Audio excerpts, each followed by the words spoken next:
사실 되게 별거 없어요. 우리가 이거를 복잡하게 좀 배워서 그렇지, 그래서 이것만 이해하시면 앞으로 투부정사 나왔을 때 전혀 고생하실 일이 없습니다.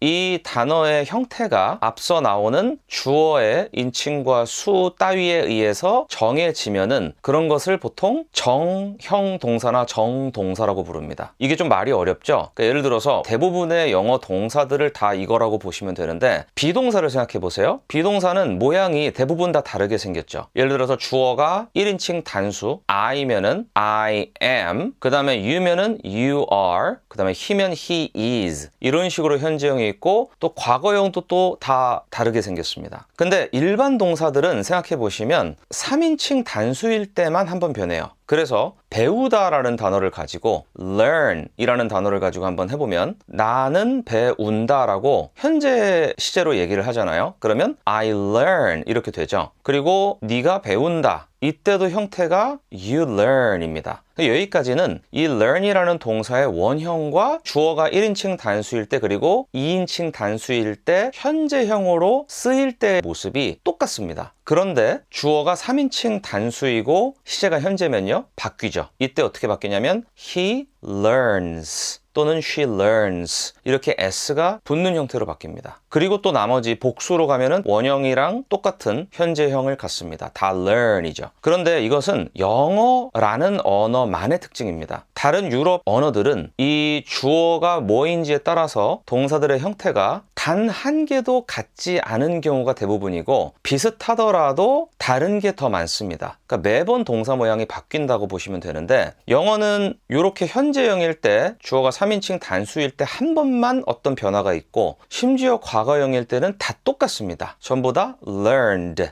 이렇게 똑같이 변하죠. 그래서 영어는 이 어떤 동사의 원형이라는 것에 대해서 크게 어떤 뚜렷한 개념을 잡기가 힘듭니다. 근데 엄연히 말씀드리면 그냥 learn 이렇게만 써놓으면 이거는 원형일 수도 있고, 또는 주어가 3인칭 단수일 때를 제외한 나머지 모든 경우들의 현재형일 수도 있습니다. 부정사에서요, 이 정은 정하다라고 할 때 그 정입니다. 그리고 앞에 부는 아닐 부자예요. 그런 부정사는 정해지지 않는 그런 단어 또는 그런 말이 되는데, 그래서 부정사라는 녀석은요, 사실 어떻게 보면은 동사 원형이란 말과 거의 똑같습니다. 주어가 뭐가 됐든 간에 또는 어떤 시제에 쓰였든 간에 이 단어의 모양이 안 바뀌어야지 부정사거든요. 그래서 우리가 조동사 뒤에 동사 원형을 쓴다고 그러죠. 이때 조동사 뒤에 뭐 경우를 막론하고 무조건 원형을 쓰는 거죠. 네, 이런 게 바로 부정사의 개념이에요. 그 다음에 또 하나는 to 뒤에다가 원형을 쓰게 되어 있죠. 이게 바로 부정사의 개념이고요. 그렇다라고 한다면 to 부정사는 결국 to 더하기 동사 원형이라는 말과 별반 다를 게 없다, 이런 결론이 나옵니다. 그런데 이 to 부정사는 크게 보아 세 가지 역할을 합니다. 첫 번째는 명사적 역할을 하고요, 두 번째는 형용사적 역할, 세 번째는 부사적 역할을 합니다. 근데 이 용어에 너무 이제 매몰되지 않으셨으면 좋겠는 게, 사실 되게 별거 없어요.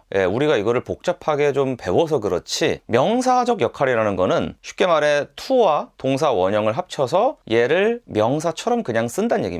예를 들면 영어를 배우다, 그럼 영어로 어떻게 되냐면요, learn English 이렇게 되겠죠? 근데 거기다가 앞에 to를 붙여서 to learn English라고 썼으면 얘가 명사가 될 수 있다는 얘기예요. 즉 영어를 배우는 것 또는 영어 배우기, 그런 말로 그냥 쓸 수 있다는 얘기입니다. 그러면 예를 들어서 명사 같은 경우는 주어 자리에 들어갈 수도 있고, 또 뭐 목적어 자리나 보어 자리에도 들어갈 수가 있으니까 얘를 한번 집어넣어 볼게요. 그러면 이제 문장이 이렇게 나올 수가 있겠죠? To learn English is easy. 그러면은 is라는 비동사 앞쪽에다가 주어 자리에 썼죠. 그러니까 얘를 그냥 명사로 쓴 케이스가 됩니다. 그리고 목적어 자리에 쓸 수도 있어요. 나는 원한다, 그러면은 I want 이렇게 되겠죠. 그 다음에 영어 배우기를 그렇게 쓰면은 어떻게 되냐면 to learn English 이렇게 됩니다. 그 다음에 이제 보어 자리라는 거는 보통 비동사 뒤에 자리를 많이 의미하거든요. 항상 그런 건 아니지만, 그러면 이것도 가능해요. 내가 원하는 것은 영어로 어떻게 하냐면요, what I want, 그리고 뭐뭐이다 하면 비동사를 넣겠죠. is 하고 뒤에다가 그냥 붙이시면 됩니다. to learn English 이렇게.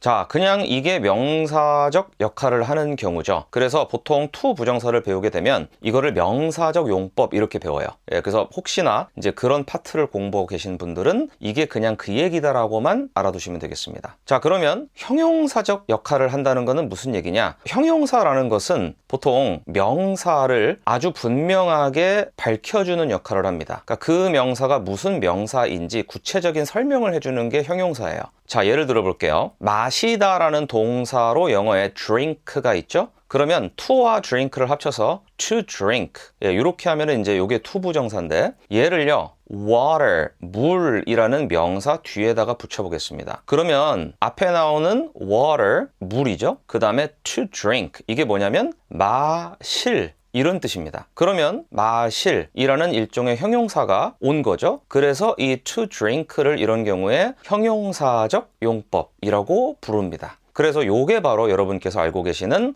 to 부정사의 형용사적 용법이라는 녀석의 실체고요. 마지막으로 부사적 용법. 부사라는 게 사실 생각해 보시면은 다른 게 다 아닌 경우에 대부분 다 부사라고 그러거든요. to 부정사의 부사적 용법은 뭐뭐 하려고 뭐뭐 하기 위해 대부분 이런 뜻을 갖는 경우에 부사적 용법이라고 많이 불러요. 예를 들면 이런 경우죠. 나는 매일 아침 일찍 일어난다. 그럼 영어로 하면은 I get up early every morning 이렇게 될 텐데 그 뒤에 영어를 공부하려고 이런 말을 만약에 넣는다면은 to learn English 이렇게 집어넣는다는 얘기입니다. 그럼 얘는 당연히 앞에 나온 every morning을 뭐 수식하는 그런 것도 아니고 그렇다고 얘가 명사도 아닌 것 같고 그럼 얘는 그냥 부사입니다. 예, 이게 바로 부사적 용법이죠. 지금 보신 게 to 부정사에 그냥 전부 다입니다. 그래서 이것만 이해하시면 앞으로 to 부정사 나왔을 때 전혀 고생하실 일이 없습니다. 다음 시간에 뵙도록 하죠. 감사합니다.